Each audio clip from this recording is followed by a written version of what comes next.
adik-adik. Shalom. Gimana nih kabarnya?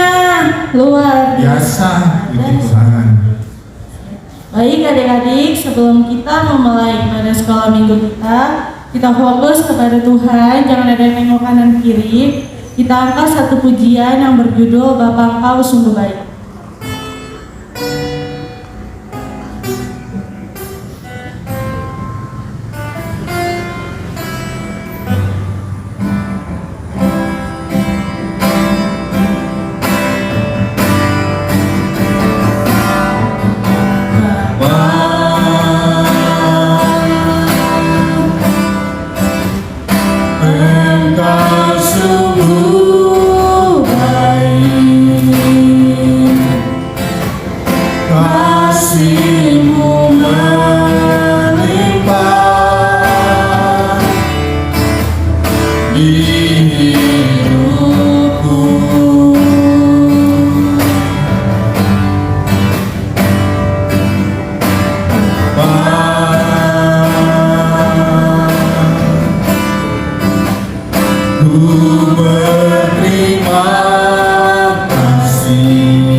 Besar setia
setiamu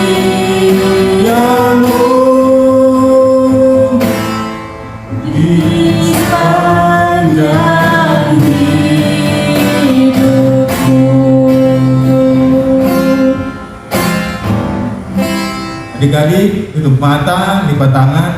Mari kakak akan berdoa buat buka ibadah kita di pagi ini.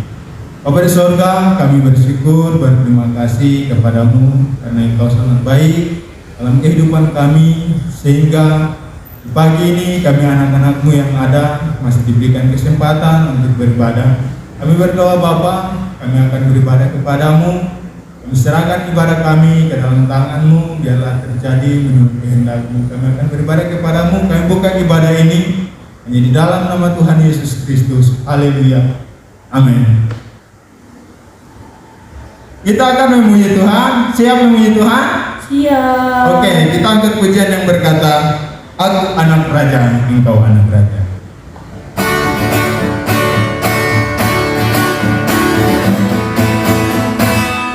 Aku anak raja, engkau anak raja, kita semua anak raja. Aku anak raja, engkau anak raja, kita semua anak raja. Haleluya, puji Tuhan, haleluya, puji Tuhan, haleluya, puji Tuhan, haleluya, haleluya, puji Tuhan, haleluya, puji Tuhan, haleluya, puji Tuhan, haleluya. Kita angkat pujian dari awal. Aku anak raja, kau anak raja, kita semua anak raja. Aku anak raja, kau anak raja, kita semua anak raja. Haleluya, puji Tuhan, haleluya, puji Tuhan, haleluya, puji Tuhan, haleluya, haleluya, puji Tuhan, haleluya, puji Tuhan, haleluya, puji Tuhan, haleluya. Kita masih mau memuji Tuhan lagi. Kita angkat satu pujian yang berkata, happy ya, happy ya.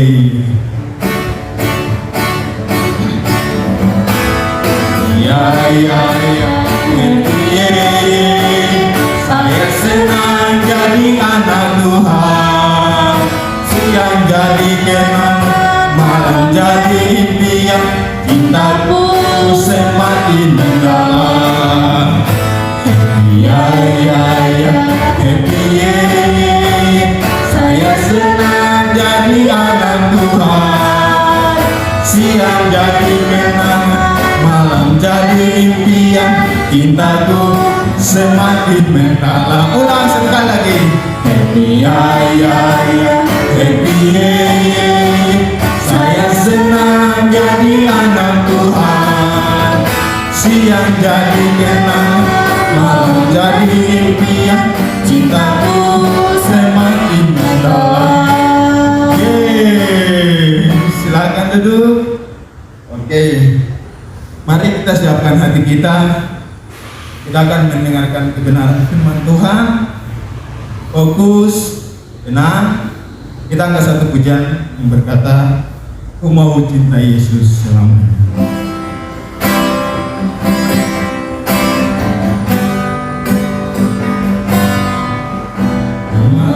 Cinta Yesus selamanya.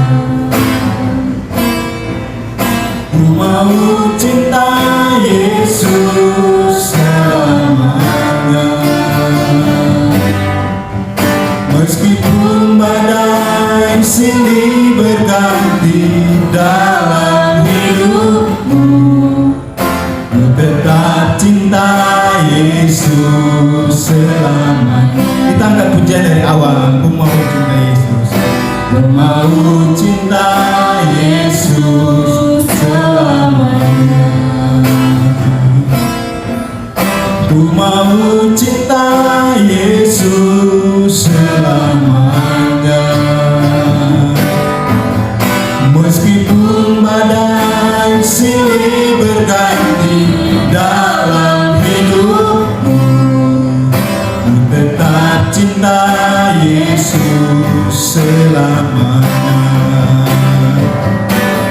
Ya Aba Bapa, ini aku anakmu, layakkanlah seluruh hidupku. Ya Aba Bapa, ini aku anakmu, pakailah sesuai dengan rencanamu. Kita angkat pujian dari awal ya. Mau cinta Yesus selamanya. Ku mau cinta Yesus selamanya.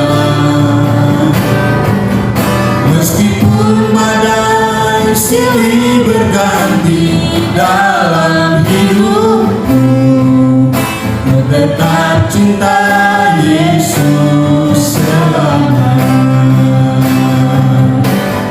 Ya Aba Bapa, ini aku anakmu, layakkanlah seluruh hidupku.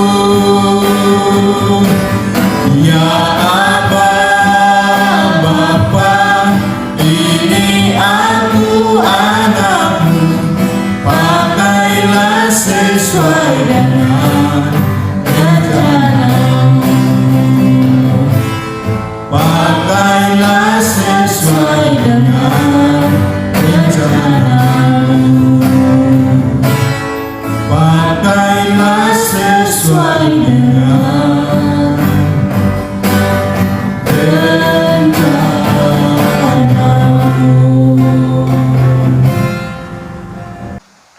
Shalom adik-adik semuanya, apa kabar adik-adik yang ada di rumah? Pasti sehat-sehat dong, kuat-kuat kan? Nah adik-adik, sebelum kita mendengarkan cerita firman Tuhan pada hari ini, yuk Kauli mau ajak semuanya lipat tangannya, tutup matanya, ikutin Kauli berdoa ya. Tuhan Yesus, terima kasih untuk pagi ini. Sebentar Tuhan, kami mau mendengarkan firman Tuhan. Berkati kami Tuhan, supaya kami duduk diam dan fokus dalam mendengarkan firman Tuhan. Berkati juga kakak yang akan membawakan firman Tuhan. Terima kasih Tuhan Yesus, kami sudah berdoa dan mengucap syukur hanya di dalam nama Tuhan Yesus Kristus. Haleluya, amin. Nah adik-adik, hari ini Kauli mau bawain cerita tentang orang Israel, tapi tingkah lakunya, apa yang dia perbuat, adik-adik gak boleh contoh ya. Siapakah dia namanya? Siapa ya? Kenapa sih dia sampai gak boleh dicontoh? Nah, namanya adalah Bapak Akhan. Siapa? Bapak Akhan. Oke. Nah, kenapa sih Kak Bapak Akhan tuh sampai gak boleh dicontoh apa yang dia lakukan? Kenapa? Coba adik-adik penasaran gak? Siapa yang udah pernah dengar cerita tentang Bapak Akhan? Coba angkat tangannya, Kauli mau lihat. Oke, kayaknya udah ada yang pernah dengar ya, atau mungkin ada yang belum pernah dengar, atau ada yang bilang, siapa tuh Kak Bapak Akhan? Siapa tuh? Oke, yuk sama-sama dengerin ceritanya ya. Pasang telinganya, duduk yang manis, dan lipat tangannya. Nah adik-adik, hari ini Kauli bawain cerita tentang Bapak Akhan yang terdapat dalam Yosua 7 ayat 1 sampai 26. Nanti adik-adik di rumah bisa minta tolong mama, papa, atau kakak bacain ya. Dalam Yosua 7 ayat 1 sampai ayat yang ke-26. Nah adik-adik, pada saat bangsa Israel menang melawan bangsa Yeriko, pada saat itu masih di bawah pemimpinan Yosua. Nah mereka bisa menang nih melawan kota Yeriko. Mereka menang karena ada apa? Karena ada penyertaan Tuhan di dalamnya. Nah, pada saat mereka udah menang melawan kota Yeriko, Tuhan berfirman untuk gak boleh mengambil barang-barang jarahan, barang-barang yang dikhususkan. Ada barang-barang yang dikhususkan untuk dibawa ke bendaharaan rumah Tuhan. Apa aja sih Kak barang-barangnya? Barang-barangnya itu adalah ada emas, ada perak, ada tembaga, dan ada besi. Nah, 4 barang-barang ini gak boleh diambil oleh bangsa Israel. Kalau ada yang mengambil, maka penyertaan Tuhan tidak ada lagi di bangsa Israel. Kalau Tuhan gak sertai, maka saat bangsa Israel melawan musuh-musuhnya, bangsa Israel bisa mengalami kekalahan adik-adik. Nah, lalu Tuhan berfirman melalui Yosua, dia bilang kalau bangsa Israel harus menyerang, harus membakar habis kota Ai, kota Ai. Nah, lalu Yosua mengirimkan lagi nih 2 pengintai untuk mengintai kota Ai. Kota Ai itu kayak gimana sih? Akhirnya Yosua mengirimkan lagi nih 2 pengintai. Udah dikirim, pengintai itu memperhatikan kota Ai kayak gimana. Lalu adik-adik setelah udah diintai, 2 pengintai itu melaporkan kepada Yosua balik. Dia bilang gini, Yosua kamu tenang aja. Kota Ai itu kota yang kecil. Jumlah penduduknya juga nggak banyak. Jadi kita nggak usah kirim banyak-banyak tentara ke sana untuk melawan masyarakat penduduk kota Ai. Jadi Yosua bisa kirimlah 2.000 atau 3.000 orang untuk melawan kota Ai. Akhirnya Yosua pun mengirimkan 3.000 tentara untuk menyerang kota Ai. Nah, adik-adik tahu nggak sih apa yang terjadi? Kira-kira menurut adik-adik pada saat itu bangsa Israel menang nggak melawan orang-orang yang ada di kota Ai? Coba menang nggak? Ternyata kalah adik-adik pada saat itu. Orang-orang Israel, bangsa Israel kalah pada saat menyerang orang-orang di kota Ai. Padahal orang-orangnya cuma sedikit adik-adik dan kotanya kecil. Kenapa? Coba. Kenapa orang Israel bisa kalah? Dengerin lagi ya ceritanya. Nah, pas sudah tahu nih kalah, bahkan adik-adik tahu nggak sih ada 36 orang yang tewas dalam mereka melakukan penyerangan ke kota Ai. Ada 36 orang yang tewas adik-adik. Nah, mendengar kabar itu Yosua sedih banget. Dia sedih, dia sampai mengoyakkan jubahnya. Dia koyakkan jubahnya, dia sampai sujud di depan tabut Allah. Di depan tabut Allah Yosua sampai sujud, dia sampai sedih banget, dia sampai tanya, "Duh Tuhan, kok bisa kalah? Kenapa? Ada apa?" Sedangkan melawan kota Yeriko aja yang besar, mereka menang adik-adik. Tapi kok ini kota Ai mereka bisa kalah, kenapa? Kayak gitu. Yosua tuh sedih, Yosua bingung. Dia sampai nangis adik-adik. Nah, lalu Tuhan berfirman kepada Yosua kalau ternyata ada orang yang melanggar perjanjian yang udah dikatakan oleh Tuhan kepada mereka untuk tidak boleh mengambil barang-barang yang dikuduskan. Gak boleh ngambil yang namanya, barang-barang yang dikuduskan? Emas, perak, apalagi besi dan tembaga. Ternyata ada orang yang mengambilnya adik-adik, namanya Bapak Akan. Nah, Bapak Akan itu ternyata ketika dia lihat barang jarahannya itu bagus-bagus, Bapak Akan mengambil barang tersebut. Bapak Akan mengambil jubah. Coba adik-adik lihat ya, ada di ayat yang ke-21. Aku melihat di antara barang-barang jarahan itu ada jubah yang indah, buatan Sinear 200 shikal perak dan sebatang emas 50 shikal. Aku mengingininya, maka aku ambil semuanya itu disembunyikan di dalam kemahku, dalam tanah, dan perak itu di bawah sekali. Nah, si Bapak Akan tuh ngambil itu adik-adik. Bapak Akan mengambil jubah, mengambil emas, dan mengambil perak, barang-barang yang dikhususkan itu. Nah, akhirnya pada saat udah ketahuan, ternyata tuh disembunyiin di dalam kemah dan diumpetin di dalam tanah di paling dalam. Nah, itulah alasannya kenapa bangsa Israel bisa kalah saat melawan orang-orang di kota Ai. Karena mereka melanggar apa yang udah Tuhan suruh untuk gak boleh ambil barang-barang yang dikhususkan oleh Tuhan, tapi mereka malah mengambil adik-adik. Nah, terus pelajaran apa sih Kak yang bisa kita ambil dari cerita firman Tuhan pada pagi hari ini? Nah, adik-adik, pelajaran yang bisa kita ambil adalah kalau kita tuh nggak boleh yang namanya mencuri. Nggak boleh namanya mencuri apa yang udah Tuhan khususkan. Mencuri itu tuh nggak bagus adik-adik. Nah, adik-adik tahu nggak sih dosa upah yang diterima dari Bapak Akan karena Bapak Akan melanggar peraturan yang Tuhan berikan? Mereka dibinasakan, Bapak Akan dibinasakan, ditaruh di dalam lembah Akor beserta sama keluarganya. Ternyata ketika kita nggak taat, upahnya itu bukan diterima untuk kita juga, upah ketidaktaatan kita itu dirasakan juga adik-adik sama keluarga kita, sama orang-orang terdekat kita. Nah, ternyata adik-adik, Tuhan tuh mengawasi kita loh, apapun yang kita lakukan. Kayak tadi, Bapak Akan itu pada saat dia mengambil barang-barang yang dikhususkan oleh Tuhan, Yosua nggak tahu loh adik-adik. Dan juga orang-orang Israel yang di sekitaran Bapak Akan juga nggak mengetahui yang dilakukan oleh Bapak Akan itu. Tapi Tuhan mengetahui, Tuhan melihat, Tuhan tahu apa yang dilakukan oleh Bapak Akan. Sama halnya dengan adik-adik juga, kalau misalnya nih, mencuri itu kan bukan hanya dalam hal uang ya adik-adik, mencuri itu bisa aja kita mencuri waktu. Misalnya, mencuri waktu itu kayak gimana sih Kak? Contohnya, kan hari Minggu udah tahu ya harus ibadah online. Nah terus, aku ngantuk nih, capek. Jadinya ibadah online-nya gak diikutin, kan masih ada minggu depan. Nah itu udah mencuri waktu loh adik-adik, padahal adik-adik udah tahu kan hari Minggu harus ibadah walaupun kita masih online.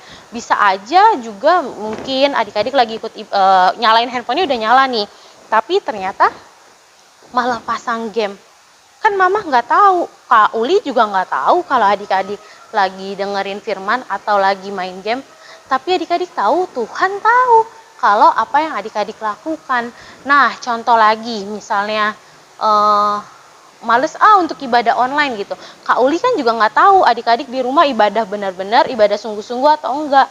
Mama sama papa adik-adik juga nggak bisa maksakan, ayo ibadah. Kan nggak bisa dipaksa ya adik-adik. Tapi apa? Tapi Tuhan tahu. Coba contoh lain Kak Uli. Oke, contoh lain. Misalnya adik-adik dikasih uang persembahan sama mama sama papanya.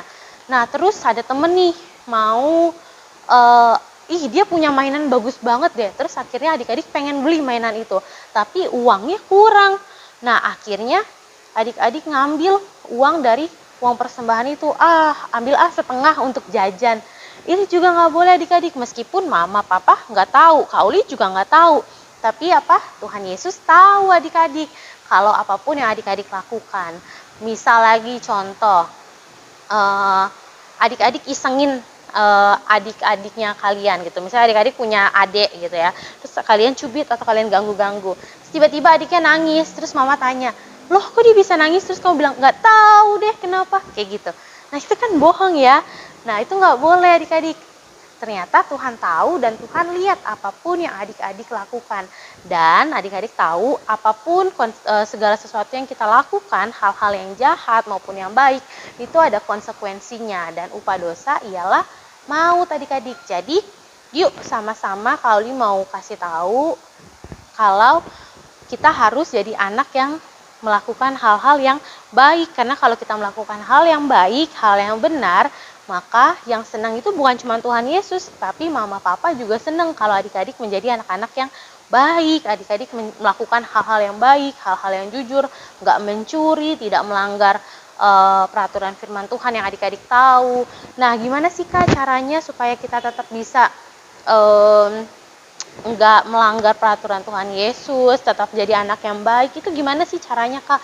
Caranya dengan cara baca firman Tuhan, dengan cara berdoa. Maka adik-adik akan Roh Kudus akan memberitahu kepada adik-adik manakah yang boleh adik-adik lakukan dan mana yang adik-adik gak boleh lakukan.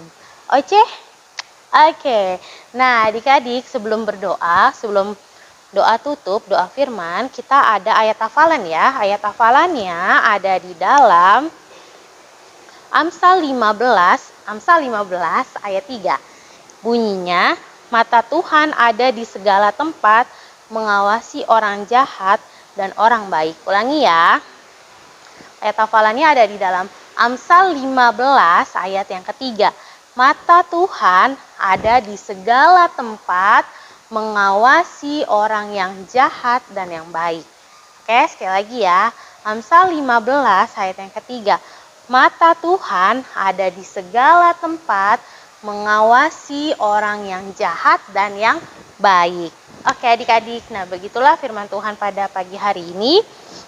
Untuk supaya kita menjadi anak-anak yang melakukan hal-hal yang baik, hal-hal yang sesuai dengan firman Tuhan, gak boleh mencuri, hal-hal yang jujur, hal-hal yang taat sama apa yang udah kita tahu itu benar, supaya nama Tuhan supaya Tuhan Yesus senang dan orang-orang di sekitar kita juga senang.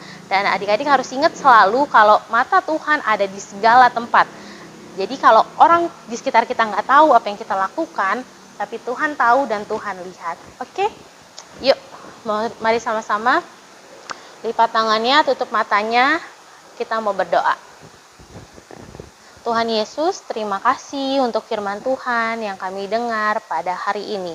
Tuhan, bantu kami untuk kami selalu menjadi anak yang takut akan Tuhan, menjadi anak yang dengar-dengaran dan yang taat Tuhan, untuk kami selalu melakukan hal-hal yang baik dalam kehidupan kami sehari-hari sesuai dengan kebenaran firman Tuhan. Dan mampukan kami Tuhan, ingatkan kami terus anak-anak sekolah minggu yang ada, untuk kami tahu kalau Tuhan mengawasi apapun yang kami lakukan. Terima kasih Bapak, terima kasih Tuhan Yesus. Ini yang menjadi doa kami hanya di dalam nama Tuhan Yesus Kristus. Haleluya, amin. Baik adik-adik, siapkan persembahannya. Kalau misalkan ada yang memberikan persembahan, boleh dititipkan ke orang tuanya jika datang ke gereja. Nanti kasih ke pembina. Sebelum kita memberikan persembahan, kita berdoa terlebih dahulu. Tuhan, terima kasih Tuhan, pada pagi hari ini kami sudah memuji memuliakan nama-Mu. Sebentar tiba saatnya kami ingin memberikan persembahan. Berkati persembahan kami supaya layak di hadapan Tuhan, supaya menjadi berkat bagi gereja kami ya Bapak. Terima kasih Tuhan, inilah doa kami hanya di dalam nama Tuhan Yesus Kristus. Haleluya, amin. Oke adik-adik, kita sudah memberikan persembahan. Ini tiba saatnya kita akan menutup ibadah kita. Kita sudah memuji Tuhan, kita sudah mendengarkan kebenaran firman Tuhan. Kakak mengajak adik-adik kita semua bangkit berdiri, dan kita akan pujian yang berkata, terima kasih Yesusku.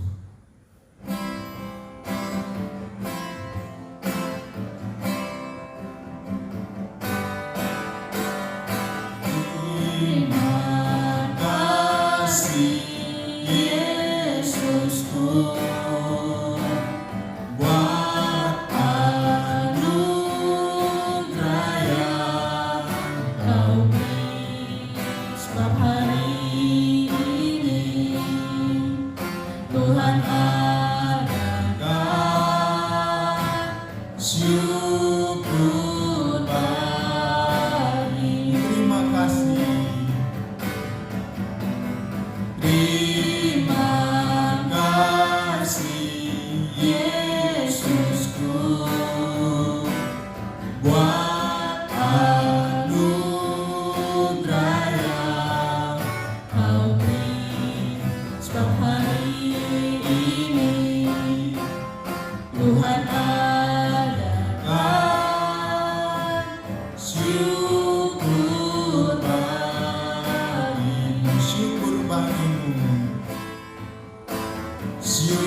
Nah adik-adik kan tadi udah memuji Tuhan, sudah mendengarkan firman Tuhan, udah juga ada ayat hafalan. Nah kita akan, jangan lupa ayat hafalannya dikirim ya ke grup WhatsApp, dan juga bisa diomongin di depan mama papanya supaya mama papanya juga bisa dengar firman Tuhan.